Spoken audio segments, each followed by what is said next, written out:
Donc, bienvenue sur ce webinaire sur le sujet de favoriser la participation politique des jeunes. On va parler posture et accompagnement. Moi, je suis Violette de l'association Mountain Riders et c'est moi qui animerai ce webinaire. Et je suis en compagnie de ma collègue Mélène Mariette, qui, elle, s'occupe un peu plus de la partie logistique, mais qui sera avec moi, du coup, tout au long de ce webinaire.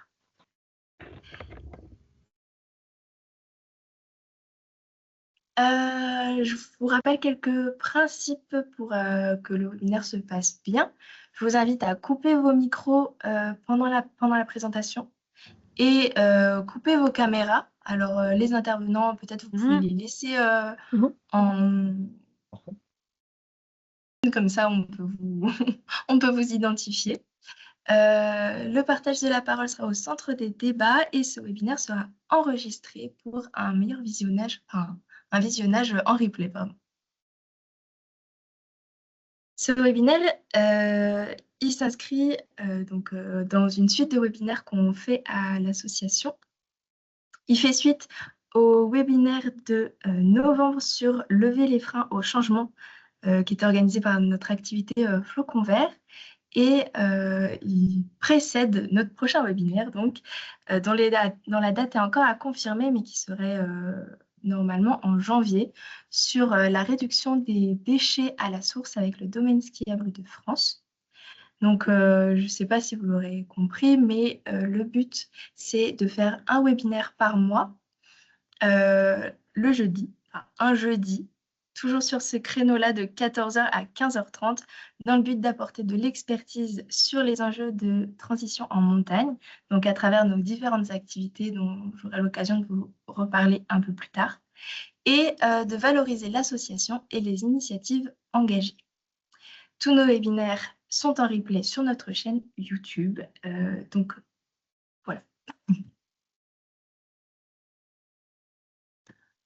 Pour ceux qui sont déjà présents, et peut-être en attendant quelques-uns de nos participants, je vous invite à prendre la parole dans le chat en répondant à la question qui est affichée à l'écran.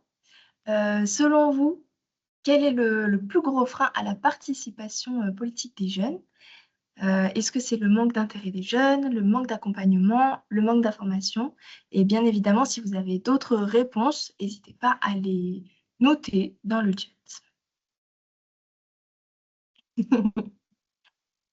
On a tout comme première réponse. Le manque d'intérêt, d'accompagnement et d'information. Les trois. Bon, en tout cas, dans le public, ça fait un peu consensus. Vous êtes plutôt d'accord?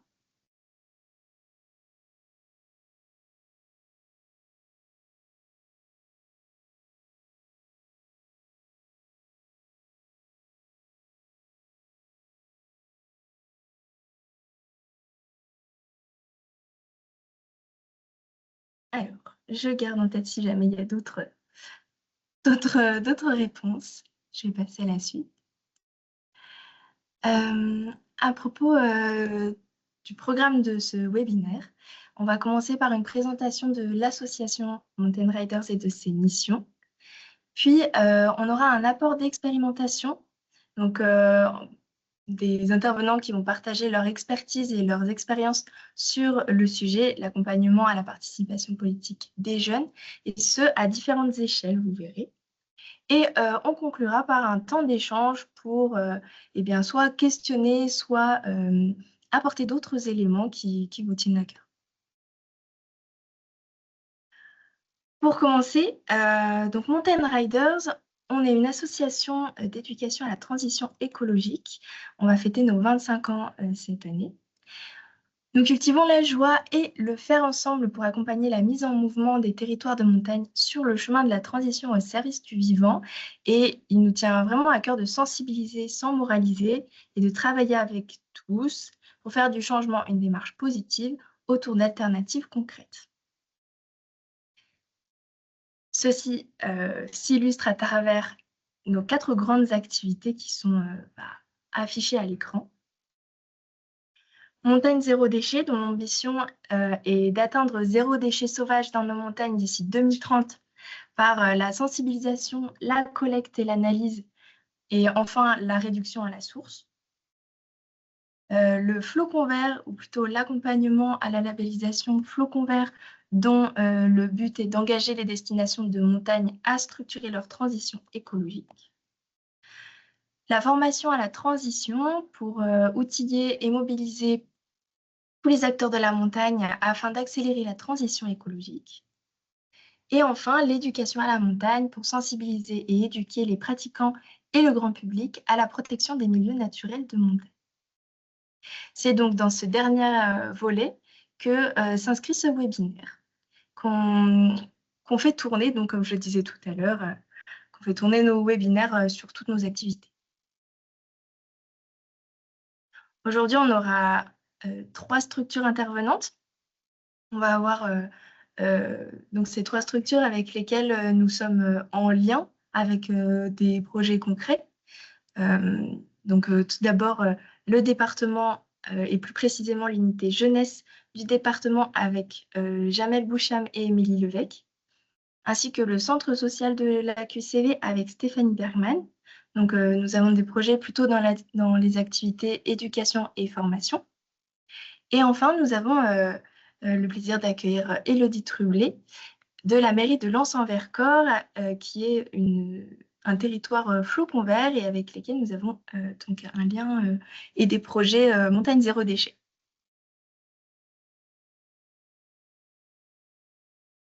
Donc pour lancer un peu ce sujet, il me tenait à cœur de vous apporter quelques notions sur la participation politique des jeunes. On va donc parler en premier lieu de qui sont ces jeunes, de quoi on parle quand on parle des jeunes, de qu'est-ce qu'on met derrière le mot participation et voir qu'on a différents niveaux, différentes échelles de participation. Et enfin, quelques mots sur notre accompagnement à l'échelle de l'association Mountain Riders sur la participation politique des jeunes. Donc la jeunesse, les jeunes, en général, on utilise ce terme pour parler d'une phase transitoire entre l'enfance et l'âge adulte. Les images que vous voyez à l'écran, ça provient toutes les sources, en fait, là, c'est sur l'INJEP, qui est l'Institut national de la jeunesse et de l'éducation populaire. Donc, on va parler des jeunes comme donc, une phase jusqu'à l'entrée dans la vie adulte. Donc, pendant longtemps, ça a été une tranche d'âge entre 15 et 24 ans. Mais ce qu'on structure par l'entrée dans la vie adulte, on va parler en général d'un enchaînement de plusieurs étapes comme les emplois ou l'emploi après les études, l'accès à un logement indépendant, la mise en couple, la naissance d'un premier enfant, etc. Or, ces étapes, elles constituent un parcours qui est de plus en plus complexe et ça entraîne en fait un allongement de la jeunesse où maintenant on ne s'arrête plus forcément à 24 ans, mais ça peut s'élargir jusqu'à 30 voire 35 ans. Donc pour les intervenants, je vous inviterai à préciser dans vos présentations de quel jeune vous parlez, s'il y a s'il y a un échantillon assez défini.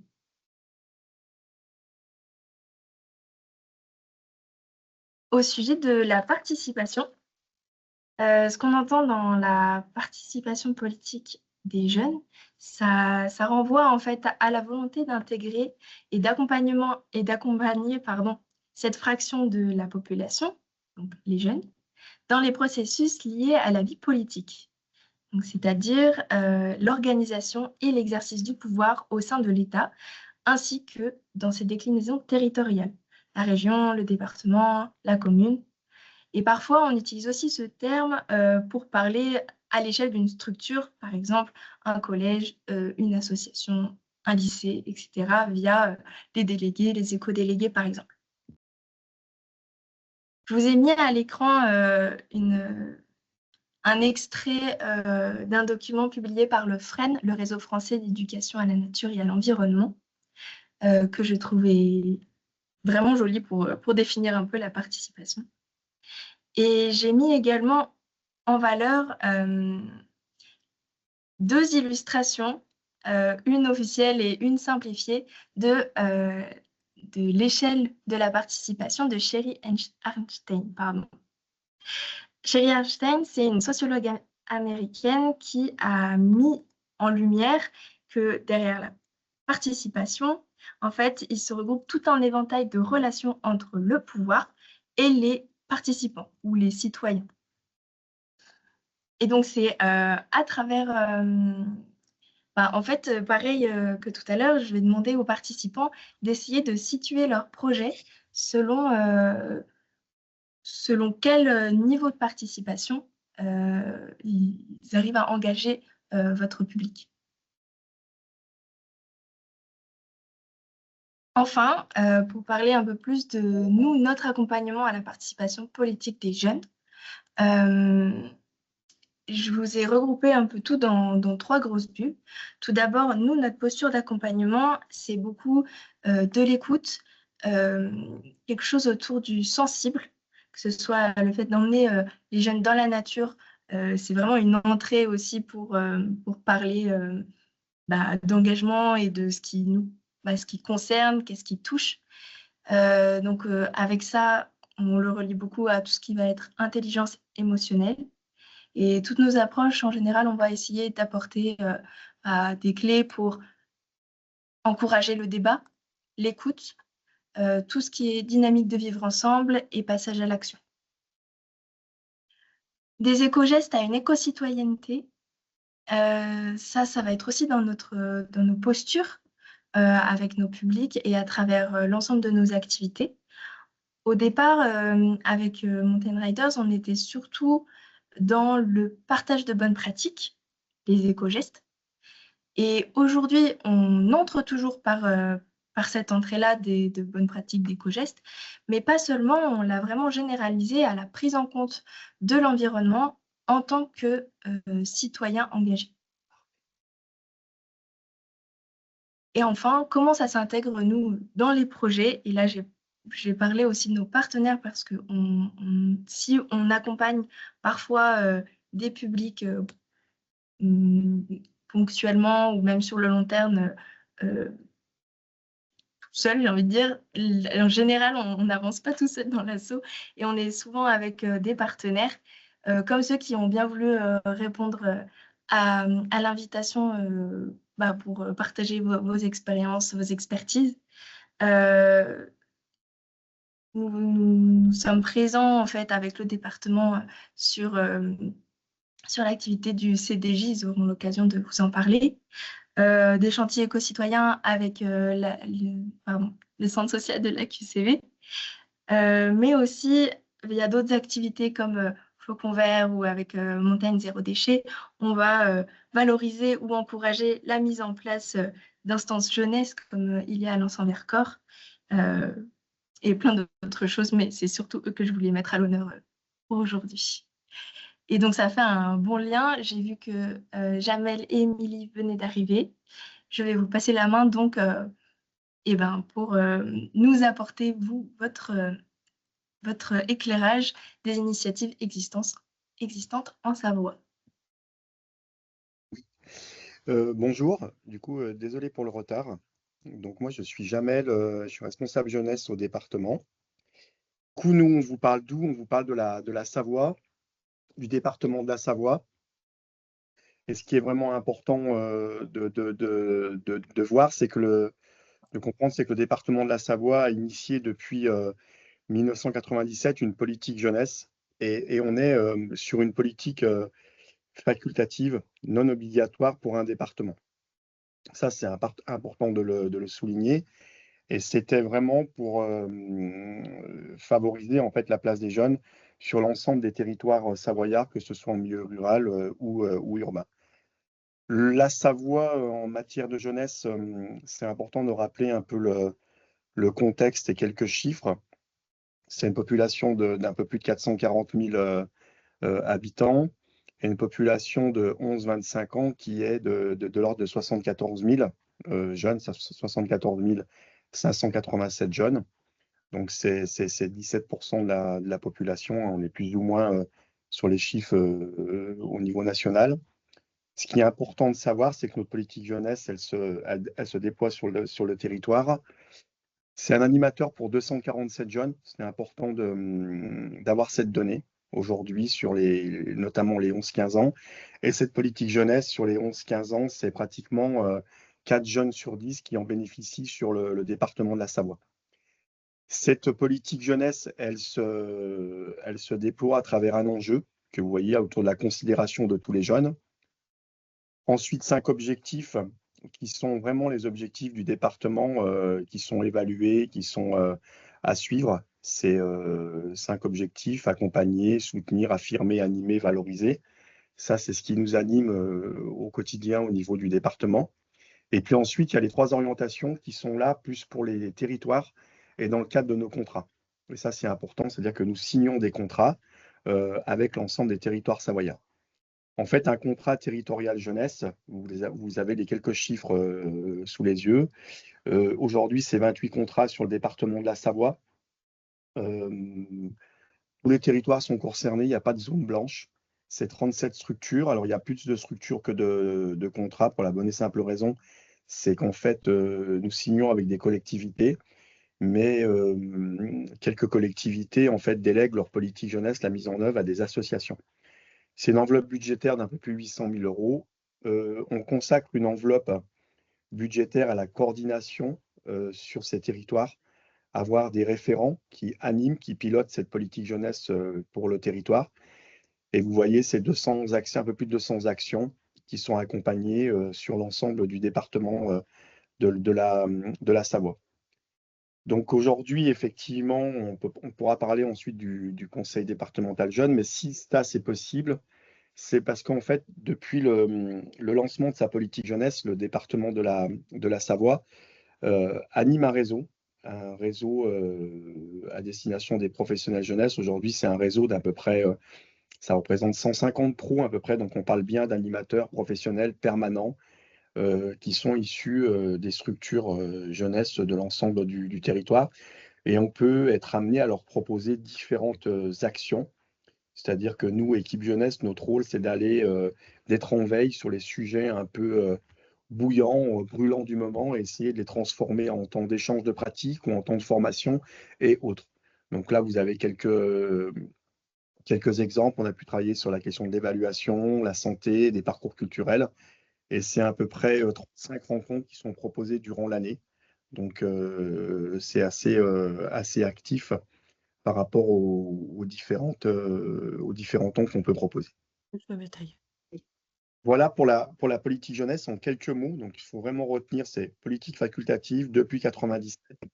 Aujourd'hui, elle est déployée à travers un enjeu, 5 objectifs, 3 orientations. Et le socle, le pilier de cette politique jeunesse, ce sont des contrats qui sont signés avec l'ensemble des territoires, les collectivités qui possèdent la compétence jeunesse sur leur territoire. Et là, je vais laisser ma collègue Émilie qui va plus vous parler, elle, faire un focus sur le conseil départemental des jeunes. Mais à savoir que cette politique jeunesse, d'emblée, dans toutes les actions qu'on accompagne, il y a un peu plus de 200 actions. Toutes ces actions vont viser à favoriser la place des jeunes, la question de la citoyenneté, de l'engagement sur l'ensemble des territoires. On ne fait pas en direct, ce sont pas les services du département c'est pas nous qui sommes acteurs sur les territoires, mais nous accompagnons ceux qui accompagnent les jeunes au quotidien sur les territoires. Voilà ce qu'il faut retenir à peu près sur ces 4-5 slides. Puis je vais laisser la parole à Émilie. Bonjour, merci Jamel. Du coup, moi, en effet, je vais faire un petit zoom sur le conseil départemental des jeunes, qui est la seule action où au niveau du département, on voit en direct les jeunes. Du coup, le CDJ, il a été créé en 89. On accueille un collégien, un jeune par collège. Donc, il pourrait y avoir des promos de 48 collèges. Il n'y a pas tous les collèges qui ont des candidats. Du coup, cette année, par exemple, on a 35 jeunes qui viennent de toute la Savoie et ça représente depuis sa création environ 1500 jeunes savoyards. Le CDJ, c'est vraiment une école de la citoyenneté, c'est-à-dire que on apprend aux jeunes un parcours institutionnel, un parcours où ils découvrent le rôle du département, le rôle des institutions, et puis on lui apprend aussi à monter un projet, chose qu'il peut faire avec son référent jeunesse et son référent collège sur sa deuxième année. Alors, c'est une seule année de mandat, mais la deuxième année, il monte son projet avec ses deux référents. Et du coup, c'est quand même un peu sur 2 années qu'il est suivi pour monter son projet. Euh, voilà, aujourd'hui, c'est un budget de 100 000 euros. Et nous, dans les objectifs, c'est vraiment l'apprentissage de la vie démocratique. C'est proposer une instance qui favorise l'échange et les actions avec les jeunes. C'est un moment aussi où on privilégie le dialogue entre les élus adultes et les jeunes. Et puis forcément, c'est un dispositif qui contribue à renforcer le lien avec les collèges et les structures jeunesse. Les jeunes du CDJ ils sont encadrés par plusieurs adultes. Donc, il y a trois associations départementales. Il y a Mountain Riders, POSI 33 et la FOL 73. Et puis, il y a nous aussi, les conseillers techniques du département qui sont là avec les jeunes. Un parcours d'un jeune, c'est une dizaine de séances au niveau du CDJ avec 1 ou 2 séjours. Donc cette année, il n'y en aura qu'un. On a fait le séjour d'intégration la semaine dernière. Et puis, on a une journée institutionnelle ou un séjour institutionnel pour clôturer leur parcours. Et on insiste aussi sur la séance de territoire, c'est-à-dire c'est une séance où le jeune ne vient pas au château, il ne vient pas à Chambéry, mais il rencontre les élus et ses référents sur son territoire, voilà, que ce soit Tarentaise ou Maurienne. C'est nous qui nous déplaçons et pour que le jeune voit aussi ce qui se passe sur son territoire. Sur le reste du parcours, il est amené à rencontrer des associations ou des partenaires qui peuvent enrichir soit son idée de projet, soit qui peuvent lui apprendre des choses sur la thématique, soit qui peuvent lui donner un regard plus transversal sur toutes les institutions et sur son parcours démocratique. Au niveau de la posture du département, donc le département, c'est vraiment le pilote de ce dispositif. Les thématiques qui sont proposées aux jeunes sont toujours en lien avec les compétences du département. Il y a eu comme thématique, il y a eu l'olympisme, il y a eu la citoyenneté, il y a eu la santé. Cette année, les jeunes ont choisi la culture, mais ça reste toujours en lien avec les compétences du département. Le département se place vraiment comme un facilitateur sur les territoires, c'est-à-dire qu'il crée vraiment le partenariat entre les structures, le jeune et le département. Et tout ça, c'est en lien avec les CTJ. Ce que Jamel vous a expliqué en première partie. Au niveau de la posture du jeune, l'adulte est vraiment là pour accompagner le jeune. On est vraiment dans une relation d'échange et de confiance avec les jeunes. On essaye vraiment de valoriser leurs projets et leurs initiatives. On est très conscient de l'engagement qu'ils ont. À 12 ans, c'est quand même pas super simple. Donc ça, c'est vraiment valorisé. Et après, le jeune, on lui apprend à monter un projet de A à Z, c'est-à-dire que c'est lui qui le propose et c'est lui qui le réalise. Donc, il est accompagné par, souvent c'est les CPE dans les collèges et un animateur dans sa structure jeunesse. Mais lui, il est dans la proposition et il est dans la co-construction avec ses référents. Et en fin de mandat, les jeunes élus présentent leur projet aux élus adultes. En principe, les projets sont toujours validés et le département propose une subvention en adéquation avec le budget sollicité. Voilà. Par contre, les jeunes ne sont pas consultés dans les politiques du département et dans les décisions prises par les élus adultes. On a rajouté quelques bulles de ce que les jeunes nous disent en fin de mandat. Il y en a beaucoup qui nous disent qu'ils sont contents parce qu'ils ont appris à construire un projet. Beaucoup parlent de la confiance en eux. Ils ont appris à parler en public, à prendre la parole devant des grandes instances et cela leur a donné confiance enfin, et en eux et aux autres. Voilà. En 2024-2025, il y a eu 23 projets qui ont été déposés sur le thème de la santé, ce qui impacte environ 4000 jeunes sur tous les collèges de la Savoie. Enfin voilà, Violette nous avait demandé un peu aussi de travailler sur les freins et les leviers. Au niveau des freins, ce qui est parfois compliqué, c'est l'accompagnement qu'on peut proposer aux jeunes. Parce qu'au niveau des structures jeunesse, il y a pas mal de turnover et les animateurs changent et du coup, des fois, il faut reprendre à zéro l'accompagnement du jeune. Et des fois, les CPE ou les profs qui pourraient accompagner les jeunes au niveau du collège nous disent qu'il manque de temps. Donc ça, c'est un des freins pour la réalisation du projet du jeune. Et puis, il y a aussi au niveau de son rayonnement, c'est-à-dire que certains ont la perception qu'on a 40 jeunes dans notre assemblée et que ce sont 40 jeunes privilégiés et qu'on ne peut pas donner autant de temps pour un seul jeune du collège. Alors qu'en réalité, un jeune qui monte un projet, il touche, souvent c'est tout un niveau de 5e ou de 4e par exemple, c'est-à-dire au moins 100 élèves, quoi. Donc c'est pas, même s'il y a un porteur, il y en a beaucoup plus de jeunes qui sont impactés. Au niveau des leviers, même si c'est à retravailler, il y a un très très bon partenariat avec les collèges et les structures jeunesse. Et ça fonctionne bien. Il y a une forte implication des élus. Il y a des parrains-marraines du conseil départemental qui accompagnent les jeunes et qui sont là depuis des années, qui sont très impliqués. Et de l'équipe CDJ, que ce soit des conseillers techniques jeunesse ou des associations départementales. Les jeunes sont très, très, très bien encadrés. Et puis, un des leviers, c'est la motivation des jeunes parce que du coup, ils arrivent, ils sont pleins d'enthousiasme, pleins d'entrain. Et cette énergie-là, je pense qu'elle est liée aussi à leur âge, mais ils nous montrent qu'on peut s'engager à 12 ans, qu'on peut faire plein de choses et eux, ils en ont vraiment l'envie, quoi. Et pour finir, dans les leviers, ça fait 35 ans, je crois, que le CDJ existe et du coup, le département peut vraiment s'appuyer sur son expertise. Par rapport à toute cette analyse, nous, on rentre dans un système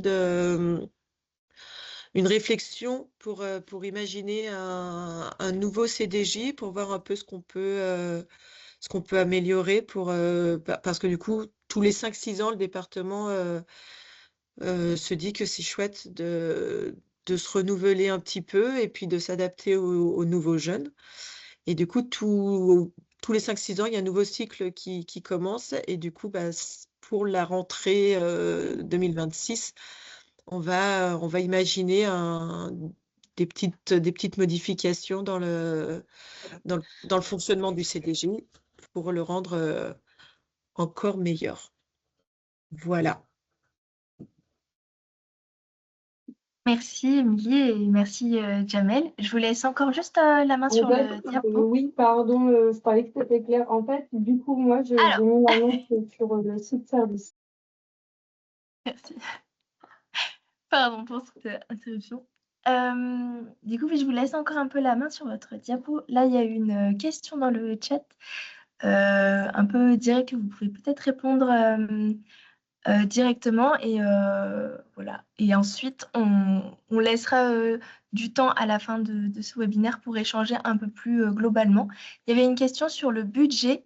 Est-ce qu'il est annuel ou est-ce que c'est le cumul 2023-2027?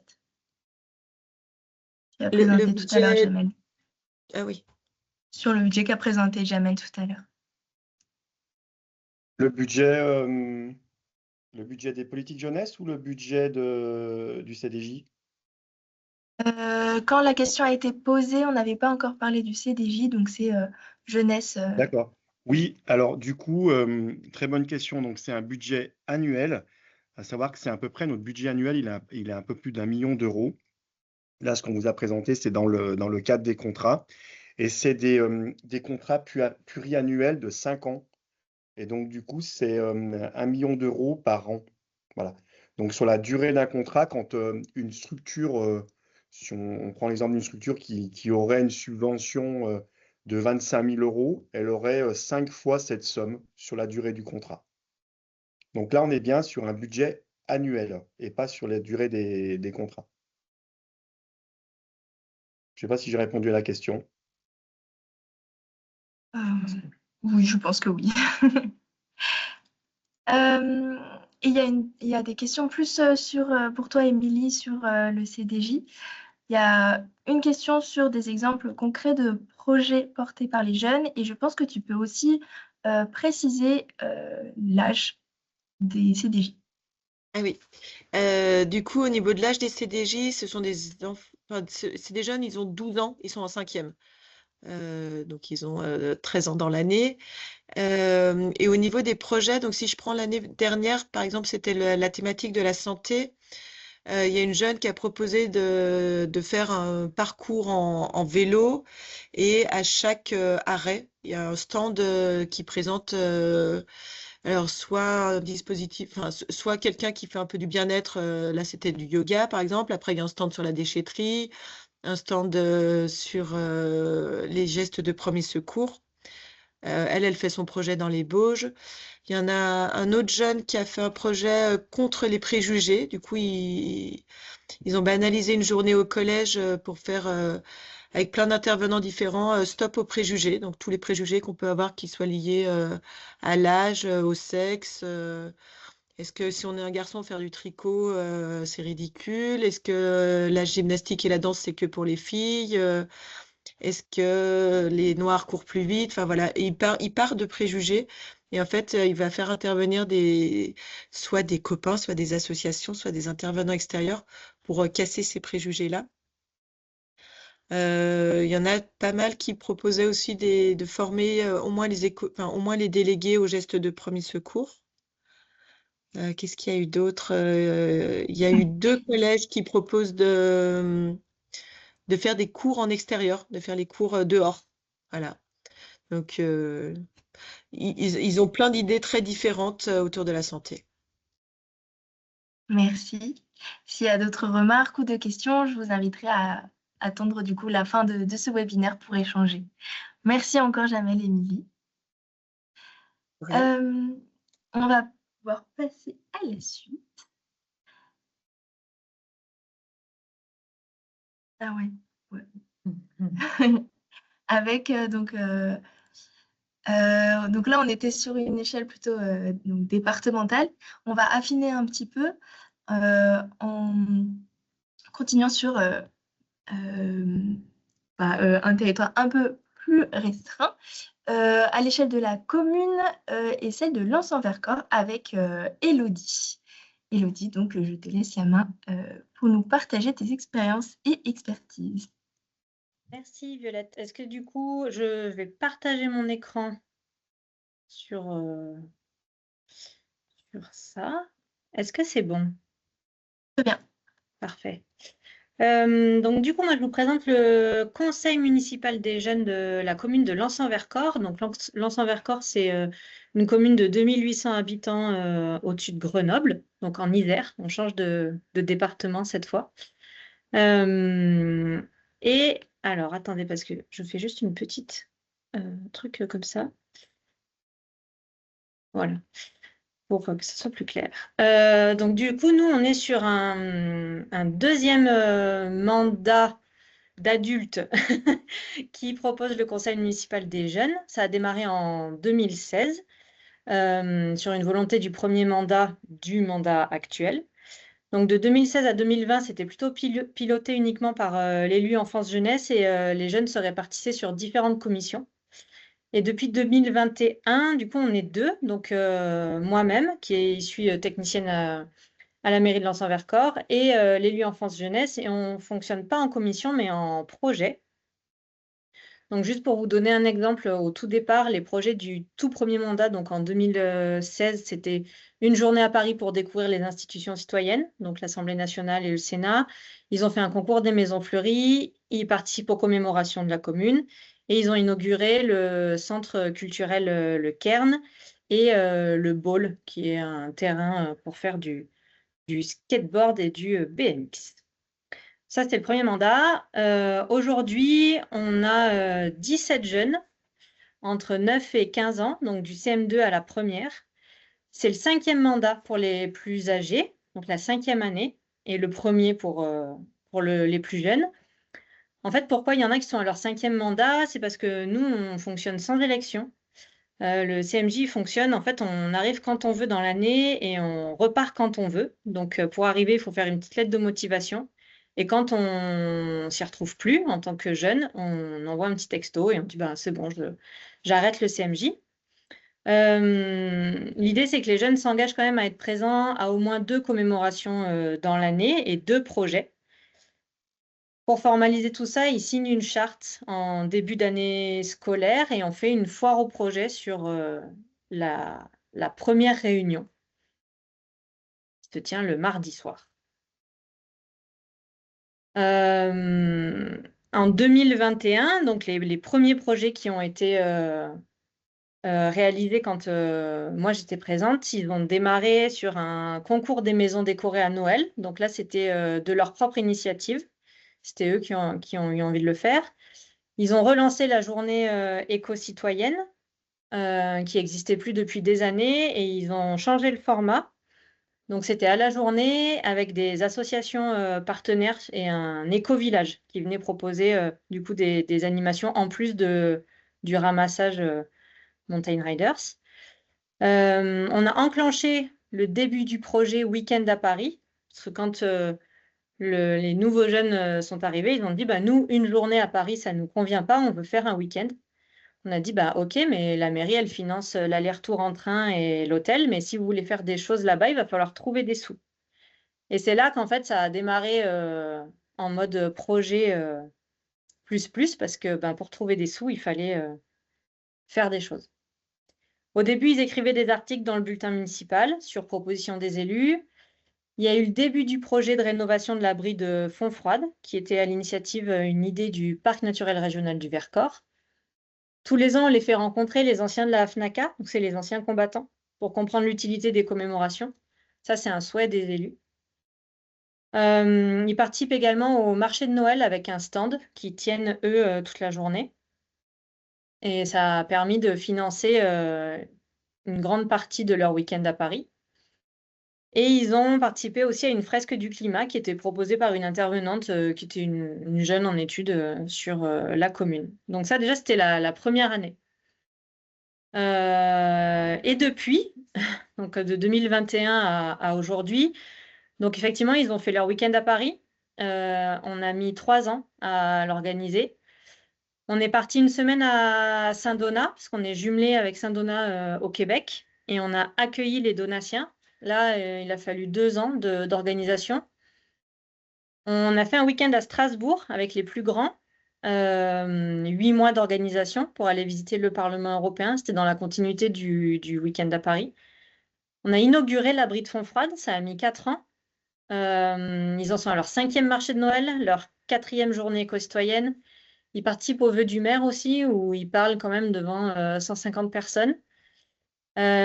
Ils en sont à leur 4e carnaval en partenariat avec l'Office de tourisme Interco, leur 3e forum des associations intercommunales. Et cette année, la nouveauté, c'était l'organisation d'un loto. Projet et de temps de préparation. Et donc, une différence d'implication en fonction des projets. Donc, pour les voyages, ils font le choix du programme et les recherches de financement. Pour l'abri de Fontfroide, ils ont présenté le projet au conseil municipal de la commune voisine, parce que pour la petite histoire, à 5 mètres près, on n'était plus sur notre commune. Donc, il fallait présenter le projet sur la commune de Villard-de-Lans. Donc, ils sont allés avec la maquette devant les élus du conseil municipal de Villars. Ils ont martelé les arbres, ils ont fait l'ouverture paysagère avec l'ONF, ils ont visité la scierie, ils ont rencontré le charpentier et en fait, ils s'occupent de l'entretien du site 2 fois par an. On monte pour nettoyer un peu là-haut. Sur les marchés de Noël, ils tiennent le stand, ils font la confection de gâteaux, installation et rangement, bien évidemment. Sur la journée éco-citoyenne, ramassage, caractérisation, ils ont leur coin de ramassage et ils font la caractérisation avec tous les déchets de tout le monde. Et c'est eux qui ont choisi au départ les associations qui étaient présentes sur l'éco-village. Pour les vœux du maire, ils écrivent leur texte et ils font la lecture au public. Donc ça, c'est une fois par an. Le carnaval, ils tiennent le stand. Ils sont devenus des pros en barbe à papa.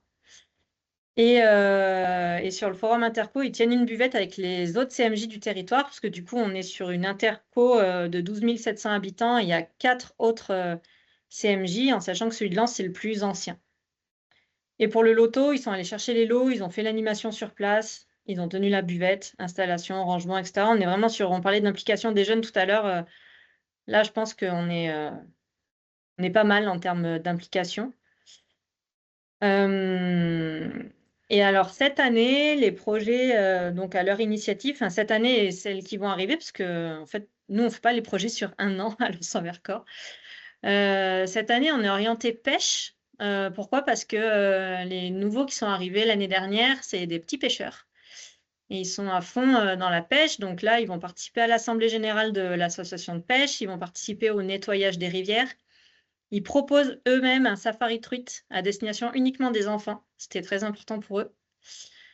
Ils vont aller visiter la fédération de pêche. Et l'idée, c'est d'organiser un voyage à Trévoux-Tréguignec en Bretagne, parce qu'on est jumelés avec eux, pour faire de la pêche à pied et de la pêche en mer, ce qui permettrait en fait d'avoir tout le cycle pêche, finalement. Pêche en rivière, pêche en lac, pêche à pied et pêche en mer.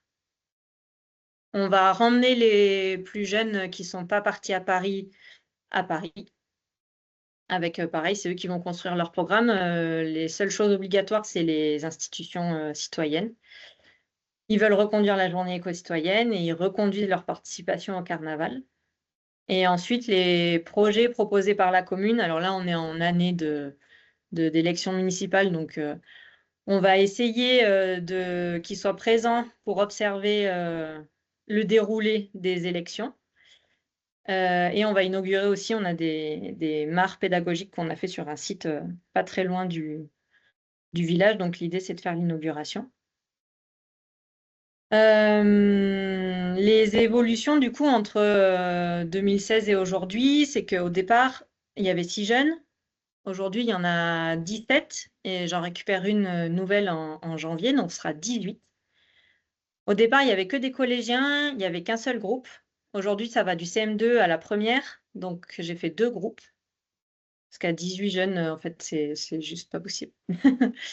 Avant, c'était des petits projets éparses. Et aujourd'hui, on est plus sur des projets plus longs et à l'initiative des jeunes. Du coup, avec une réelle démarche de pédagogie de projet qui était pour moi et pour l'élu référente hyper importante. Et avant, tous les ans, on avait besoin de lancer une campagne de recrutement.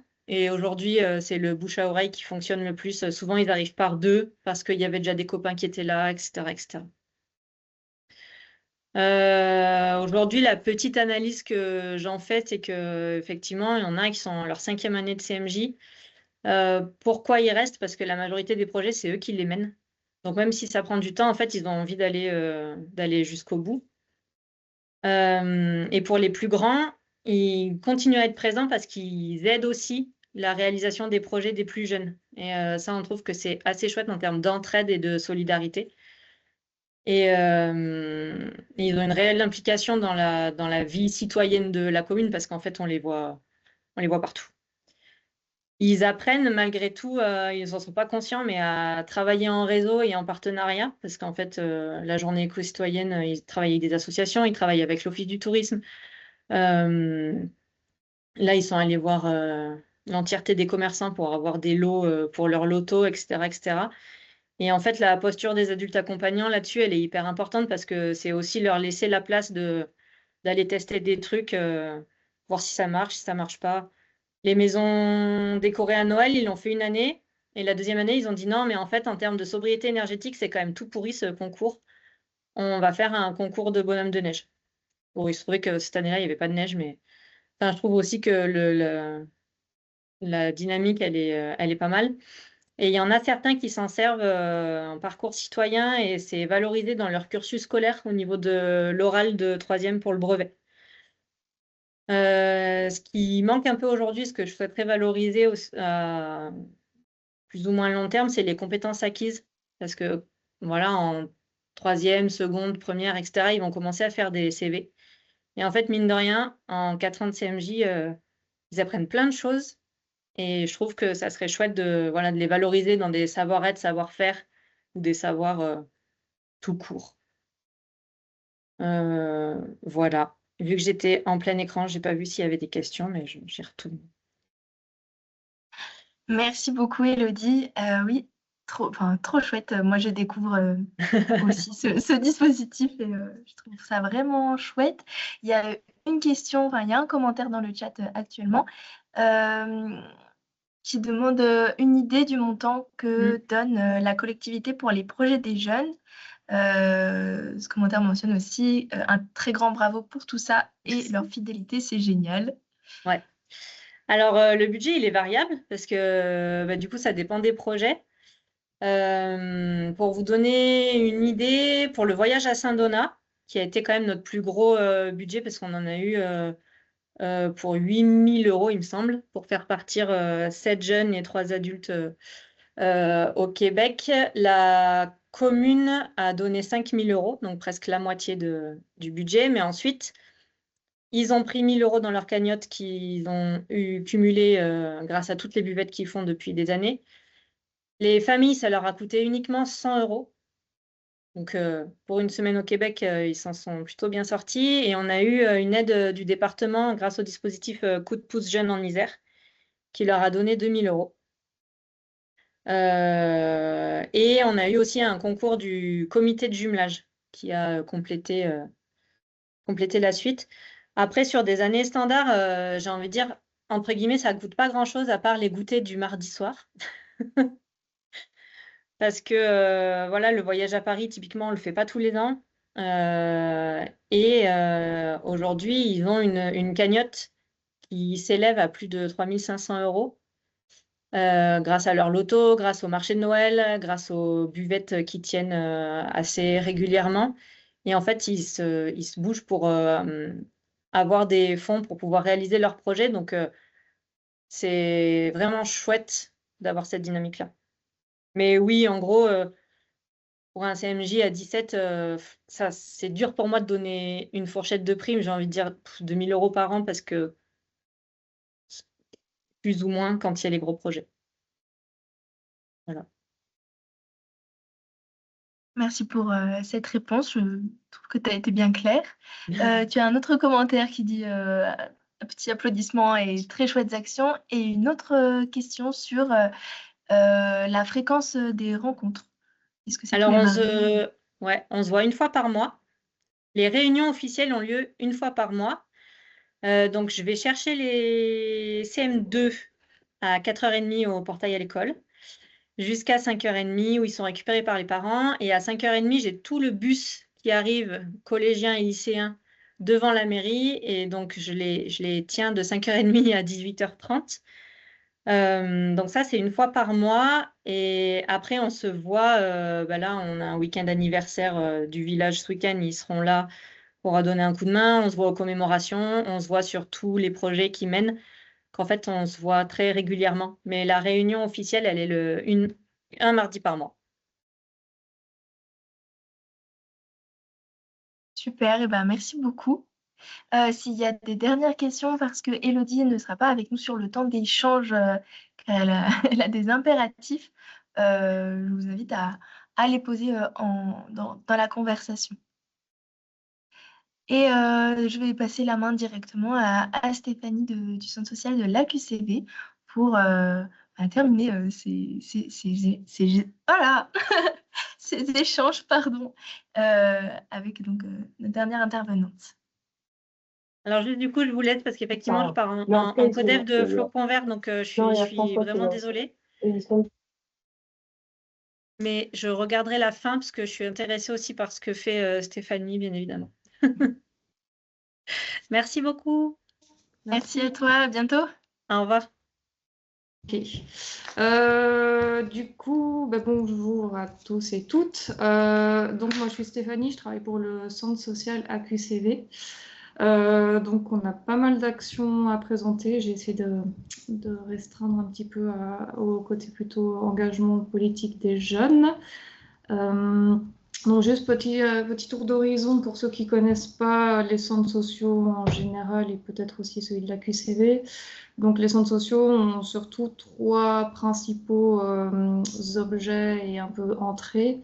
La première chose, c'est de créer et de nourrir le lien social. Donc on est un peu comme une maison des habitants où on accueille tout type de public.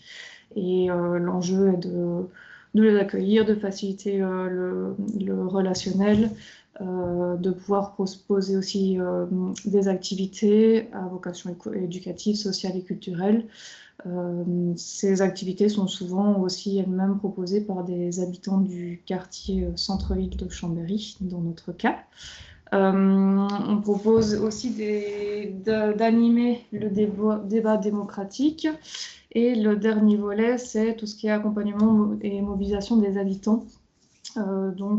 Pour justement être plutôt dans une dimension également politique et d'engagement citoyen. Du coup, nous, on est sur le centre-ville de Chambéry. Et quand on parle de public, de manière générale, c'est de la petite enfance, famille, jeunesse, senior, et voilà. Donc c'est assez large. Moi, plus spécifiquement, je suis plus sur les jeunes adultes. Donc jeunes adultes, on entend les jeunes qui ont entre 16 et 25 ans. Après, j'ai d'autres collègues aussi qui sont sur la jeunesse entre les 10-13 ans et 13-17 ans. Qui font aussi de l'accompagnement de jeunes sur de l'engagement, dont les CDJ aussi, dont parlait Émilie tout à l'heure. Mais là, on va plutôt parler de la dimension 16-25. Du coup, moi, je peux constater que dans l'accompagnement des projets jeunes adultes, on peut les distinguer entre des jeunes qui sont déjà engagés dans une dynamique de projet, d'engagement, etc. La QCV va être là effectivement en soutien, sachant que nos missions, c'est vraiment d'accompagner les initiatives habitants et faire en sorte voilà, de donner les moyens pour qu'ils puissent y parvenir. Donc ça se manifeste par de l'aide surtout méthodologique et à de la structuration du projet, essayer de voir un peu les besoins, voir les différentes étapes, voir si c'est possible. Il y a aussi parfois, il peut y avoir aussi de la gestion de conflits pour les petits groupes, etc. Des outils qui nous aident à le faire, c'est notamment le label Guidasso auquel on vient d'être associé. Donc en fait, nous, on le manifeste surtout parce qu'on accompagne des projets jeunes adultes, et notamment sur la structuration en association. Et il y a tout un réseau au niveau national et ici plutôt au niveau local aussi, qui permet d'accompagner des habitants et des jeunes, dans notre cas, à se structurer en association. On a aussi également à la QCV un espace ressources qui permet à des jeunes et même moins jeunes de venir feuilleter aussi toutes les ressources. Ça peut être sur de la méthodologie justement de projets, initiatives. Ça peut être aussi sur du financement, etc. Donc ça peut être aussi intéressant pour les structures qui nous écoutent aujourd'hui. Et une aide précieuse aussi, c'est les partenaires aussi qui font pas mal de liens avec nous pour envoyer ou faire de la co-animation pour justement soutenir les jeunes dans leurs projets. À titre d'exemple, on a accompagné notamment des jeunes du lycée Vaugelas qui sont eux-mêmes déjà engagés dans un groupe, un collectif de Amnesty International. Et du coup, nous, on les a accompagnés surtout sur de la formation à l'animation de débat. Et on le voit aussi sur une photo justement ici derrière où en gros, ils ont, après s'être formés, ils ont organisé un débat mouvant dans la cour de récréation. À l'époque, je crois que c'était sur les questions de discrimination, etc. Donc l'idée là, la posture qu'on avait, c'était vraiment de former les jeunes pour qu'ils puissent animer entre pairs des débats. Il y a eu d'autres formats aussi pour lesquels on les avait formés, mais voilà, ils ont voulu cette fois-là faire cet outil-là. L'année dernière, on a fait pareil avec eux pour animer dans le cadre de la quinzaine de l'égalité qui est un événement au niveau de la ville. Ils ont organisé un porteur de parole sur les discriminations, notamment liées à l'âge. Ça, c'était dans le centre-ville de Chambéry. Un autre collectif qu'on a accompagné, qu'on accompagne encore aujourd'hui, c'est les Jeunes à Impact. C'est un groupe de jeunes qui ont entre, je dirais, 12 et maintenant 23 ans à peu près, qui sont, eux, engagés dans des questions autour de l'écologie. Et là, c'est plutôt ma collègue qui le fait aujourd'hui, mais l'année dernière, eux-mêmes ont organisé des ramassages de déchets dans la ville. Et puis, ils ont animé aussi des choses avec Malraux, donc d'où le lien aussi avec les partenaires, dans le cadre de ce qu'ils avaient appelé le festival Futurama. Donc, c'était de donner de la place justement à la jeunesse au sein même de l'espace Malraux. Et là, ils avaient organisé 2 séances de ciné-débat. Et suite à une des séances de ciné-débat, ils avaient eux-mêmes animé un petit atelier pour des plus jeunes sur la confection de pâte à tartiner sans huile de palme, avec toute la sensibilisation qui allait avec. Du coup, là, c'est pareil, c'était une initiative qui parte complètement d'eux, et nous, on est vraiment en soutien, en appui à leurs initiatives, et on essaie aussi de les former pour qu'ils puissent aussi le faire et avoir les outils clés pour pouvoir le faire. Voilà, après, on a pas mal d'autres exemples qu'on pourrait donner. Un outil facilitant aussi, et ce qui nous amène aussi pas mal de jeunes, c'est le dispositif Bourse Jeunes, qui est une bourse c'est une enveloppe budgétaire qui est financée par différentes communes autour dans le bassin chambérien. C'est pas que les communes de l'Agglo, c'est certaines. Et du coup, c'est un dispositif de financement qui permet à des jeunes de soit partir en vacances en autonomie, passer le BAFA, ou alors justement être plus dans des dynamiques de projets, d'engagement citoyen. Donc, ça nous permet aussi d'être en lien et d'accompagner ce type d'initiative. Deuxième volet, qui est encore un petit peu différent, c'est qu'on accompagne des dynamiques de jeunes qui ne savent pas ou ne croient pas qu'ils ont un pouvoir d'agir et d'engagement. Donc ça se fait plutôt en allant à la rencontre de ces jeunes. Donc c'est soit dans la rue, soit dans des établissements scolaires, ou ça peut être aussi dans des structures sportives, etc. C'est d'aller rencontrer ces personnes-là et d'échanger, de voir un petit peu s'il y a des choses qui les préoccupent. On passe beaucoup par l'entrée rêve, colère, qui permet justement de partir du sensible, comme toi tu le disais, tu l'évoquais tout à l'heure, Violette. Le sensible permet aussi d'amener aussi à l'engagement. Il y a aussi les actions dans la rue, justement par des porteurs de parole, même quand c'est animé par les jeunes, ça permet aussi d'échanger sur ces sujets-là et d'amener des jeunes justement à dire en fait c'est possible de faire quelque chose, et à ce moment-là on leur donne un rendez-vous, on les rencarde, et puis après on voit un petit peu qu'est-ce qui est possible de faire, et on tricote petit à petit avec eux ce vers quoi ils veulent aller, et en leur donnant justement pareil les moyens, et en disant en fait c'est possible de le faire, et en établissant un peu un plan d'action.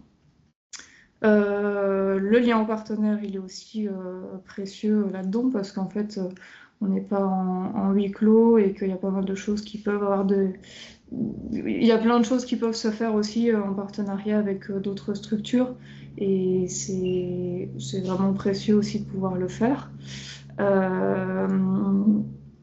Et du coup, quelques exemples que je pourrais donner récents, ou à peu près, c'est notamment un projet qui s'est passé dans le quartier de Bellevue, donc c'est à Chambéry.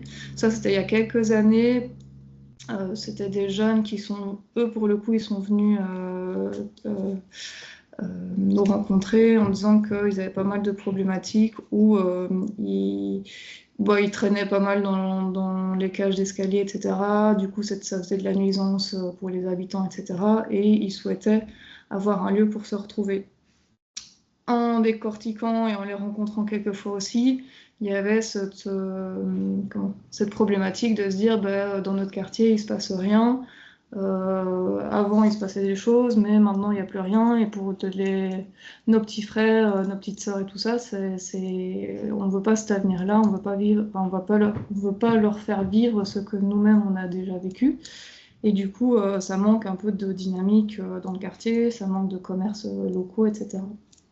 Et en fait, ce qui s'est passé au fur et à mesure, c'est qu'on a commencé par les accompagner pour qu'eux-mêmes organisent une fête de quartier à leur image et selon aussi les besoins du quartier. Donc il y avait des installations plus pour les familles, pour les adultes, il y avait un concert, non pas un concert, une projection le soir, etc.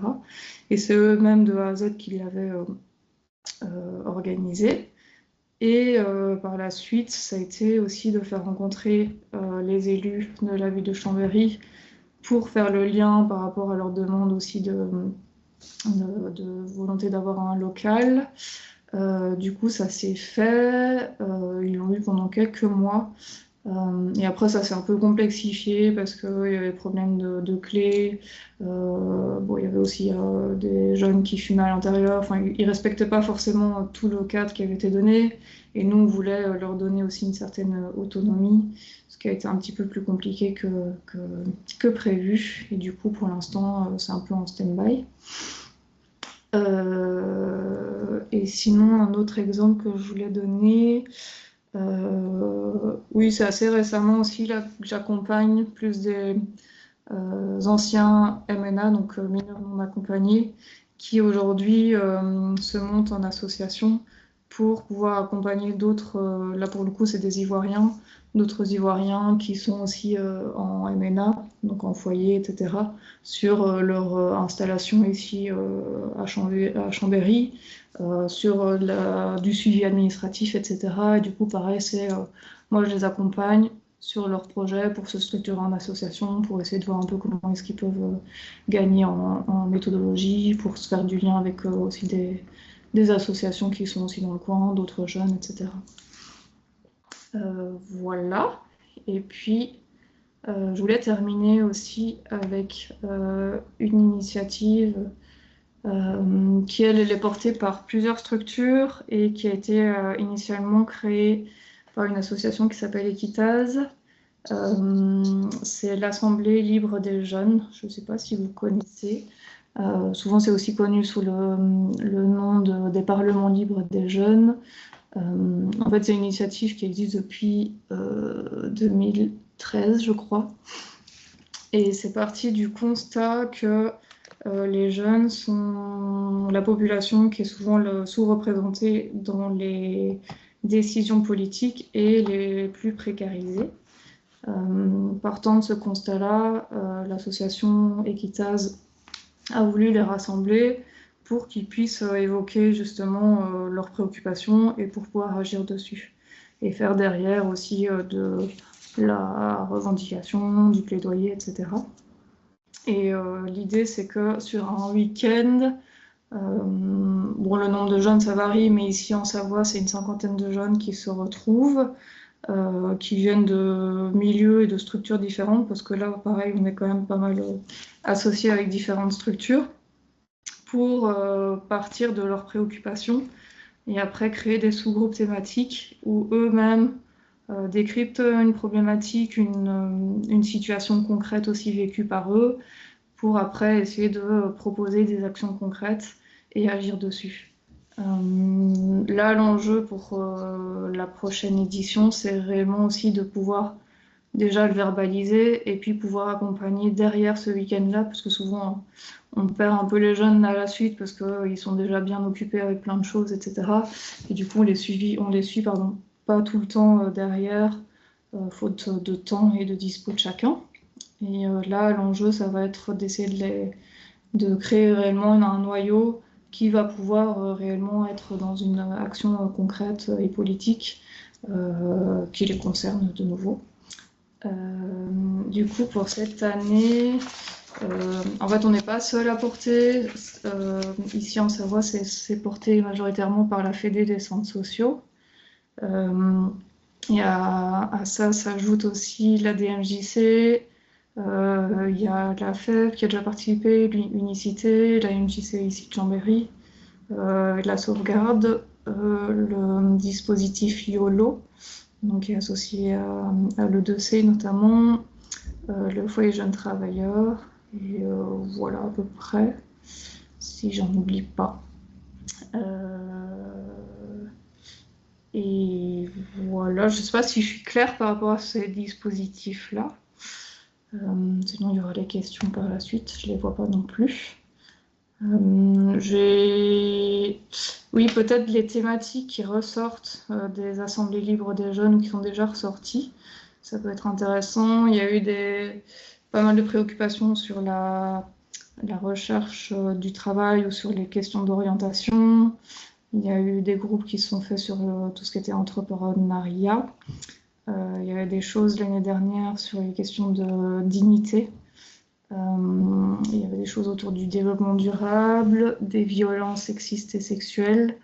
Il y avait des choses aussi autour des démarches des migrants entre le droit du travail et pour aussi avoir leurs documents et se régulariser. Il y avait un groupe aussi sur la question de la santé mentale et du handicap invisible. Il y a eu des choses aussi autour des discriminations. Voilà, pour donner quelques petites idées. Et pour terminer, oui. Voilà, oui. Pour qu'on ait un peu le temps à la fin de... Ouais, je finis juste avec ça. Voilà, je t'invite à conclure avec Ouais, ton petit résumé, donc c'est parfait. Ouais. Du coup, pour résumer, donc les profils avec lesquels on travaille sont très variés, mais on va parler de sensibilité qui est souvent présente. Dans les leviers, c'est partir d'eux, de ce qui les concerne et ce qui leur donne envie. C'est de leur faire confiance et de leur donner confiance. C'est de leur donner aussi et faciliter la connaissance et la capitalisation d'outils comme les espaces ressources qu'on a, les bourses jeunes qui permettent aussi de financer, et le lien aux partenaires, ça je l'ai déjà bien dit. Les freins seront souvent le temps qu'il faut ou qu'ils ont pour pouvoir se mobiliser. Donc ça amène une mobilisation qui n'est pas toujours simple. Ah oui, parfois aussi c'est difficile de mettre en place des choses, de les laisser faire des choses en autonomie, et en même temps certaines institutions demandent absolument qu'ils soient en association, et du coup ça ne simplifie pas toujours les choses. Et ce qui est un frein aussi, c'est la posture d'adulte comme sachant et qui n'écoute pas ou qui ne fait pas justement confiance aux jeunes. Donc nous, on est plutôt en relais et en soutien. Et jusqu'à présent, en fait, on aimerait bien de plus en plus dans des actions qui partent des jeunes, ça on le fait déjà, mais d'être aussi dans des actions qui vont jusque de la négociation ou de la représentation politique auprès d'instances. Donc ça, c'est un travail qu'on est en train de faire. Et aussi travailler peut-être plus sur la médiatisation et de la valorisation de ce qu'on fait. Voilà, j'ai tout dit. Merci. Merci beaucoup Stéphanie, c'est vraiment trop riche et très complet cet aperçu de tout ce que tu nous as raconté. Ça nous laisse 5 minutes pour pouvoir échanger, donc soit spécifiquement sur ce que tu as mentionné, soit même un peu plus général. Et pour ce temps, du coup, je vous laisse peut-être prendre la parole. Voilà, donc, parmi les participants, sentez-vous libre de prendre le micro pour échanger, poser vos questions.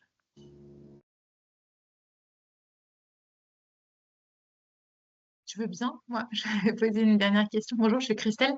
J'avais une question parce que en général, pour les intervenants, est-ce que vous avez mené des projets parfois intergénérationnels où il y a à la fois des jeunes et puis des aînés, des seniors, où on mélange voilà, même parfois des très seniors avec des très jeunes, et comment est-ce que on arrive à faire ça sans qu'il y ait des freins ou des craintes des uns ou des autres, en fait, des enfants, parfois ça ça peut faire un peu peur d'être avec des personnes âgées ou autre. Et donc voilà, je voulais voir un peu s'il y avait des exemples de choses comme ça. Merci. Moi, je pense à un projet justement dont je parlais avec les jeunes de Amnesty.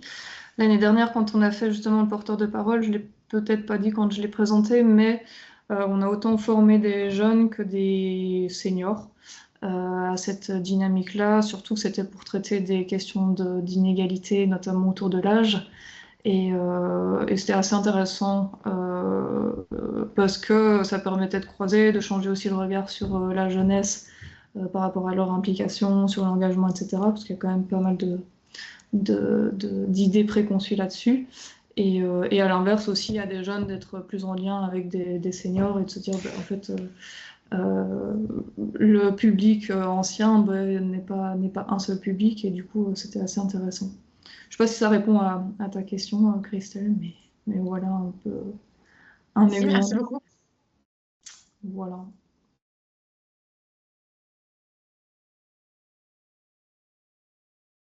Parmi des participants, il y a des représentants du domaine skiable, de mairie ou de structures jeunesse. Est-ce que ça vous inspire tout ce qui a été dit, que ce soit donc le témoignage du département de l'Anse-en-Vercors ou de l'AQCV?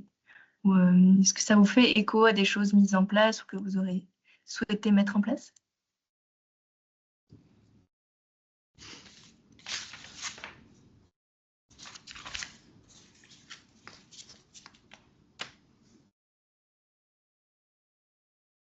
Alors, je vois, Émilie, que tu écris. Peut-être tu peux prendre Oui, la parole ouais, directement. c'était pour pas couper la Ça parole. sera plus facile. Non, c'était pour dire que moi, avant, j'étais coordinatrice d'un CMJ et du coup, l'entrée la plus simple qu'on avait pour faire un partenariat, les jeunes allaient à l'EHPAD et c'était très simple, hein. On faisait un goûter, on faisait les crêpes avec les résidents et on faisait des jeux. Et en fait, du coup, autour du jeu, en fait, c'est très simple. Et même s'ils étaient, enfin voilà, on était avec une section Alzheimer, donc c'était des résidents qui demandaient 8 fois aux jeunes comment ils s'appelaient. Mais du coup, comme les jeunes pouvaient quand même jouer, le lien se faisait très facilement. Et je trouve que le jeu c'est un support très pratique et très facile à mettre en place entre des jeunes et des anciens. On avait essayé de faire une journée Jeux Olympiques. C'était beaucoup plus compliqué. Ça s'était fait, mais c'était plus compliqué. Et on avait aussi fait un projet autour de la photo et autour des métiers, c'est-à-dire que les anciens nous racontaient leur métier, le métier qu'ils avaient fait. Les jeunes racontaient le métier qu'ils voudraient faire. Du coup, il y avait eu un vrai temps d'échange. Et à la fin, on avait fait une photo, parce que du coup, ça s'était déroulé sur 6 ou 7 séances. On avait fait appel à un photographe qui nous avait accompagnés tout au long des séances où on avait échangé avec les anciens. Et on avait fait une photo où les anciens se représentaient dans le métier qu'ils avaient, donc avec une vieille machine à écrire ou des vieilles blouses, enfin selon le métier qu'ils faisaient. La plupart des anciens étaient des femmes, du coup elles ne travaillaient pas, et du coup elles avaient retrouvé des tenues à elles quand elles étaient jeunes. Et les jeunes s'étaient imaginés, enfin voilà, en chanteur, en cosmonaute, en vétérinaire. Et le rendu avait fait une expo photo qui avait été bien valorisée au sein de la commune et où les PAD avaient été invités évidemment et les jeunes aussi. Et c'était vraiment un très très chouette projet intergénérationnel qui n'était pas très compliqué à mettre en place. Merci, Émilie, pour ce double témoignage. Pendant les 5 minutes restantes, je vais donc conclure, même si j'adorerais continuer d'échanger avec vous et d'en apprendre davantage sur ce qui est mis en place sur le territoire et ailleurs. Donc, pour rappel, nos prochains rendez-vous Mountain Riders, autre donc le prochain webinaire sur la réduction des déchets à la source avec le domaine skiable en janvier, mais dont la date est à confirmer. On a la rencontre Comprendre le flocon vert qui est le 5 janvier. Et pour toutes les prochaines dates, je vous invite à vous rendre sur notre site pour suivre l'agenda. Oui, et la newsletter, bien sûr. Et donc, pour conclure, donc on a déjà un peu échangé, mais on aimerait atterrir un peu de ce webinaire en vous donnant à nouveau la parole dans le chat et que vous nous partagiez un petit peu avec quoi vous repartez de ce webinaire en 3 phrases sur ce que vous avez retenu, comment là vous vous sentez à la suite de ce webinaire et est-ce que ça vous inspire des actions ou des réflexions. Il y a beaucoup de merci pour les partages d'expériences, pour les témoignages. Ça donne plein d'idées et d'énergie. Merci pour l'orga. Merci à tous. Bon, pour les retardataires, vous pouvez bien sûr revoir le début de ce webinaire parce qu'il sera en replay sur YouTube, sur notre chaîne dans les jours qui suivent. Et donc, je conclus ce webinaire. Encore merci et puis bonne journée à tous. Et on se rejoint donc en janvier pour le prochain webinaire.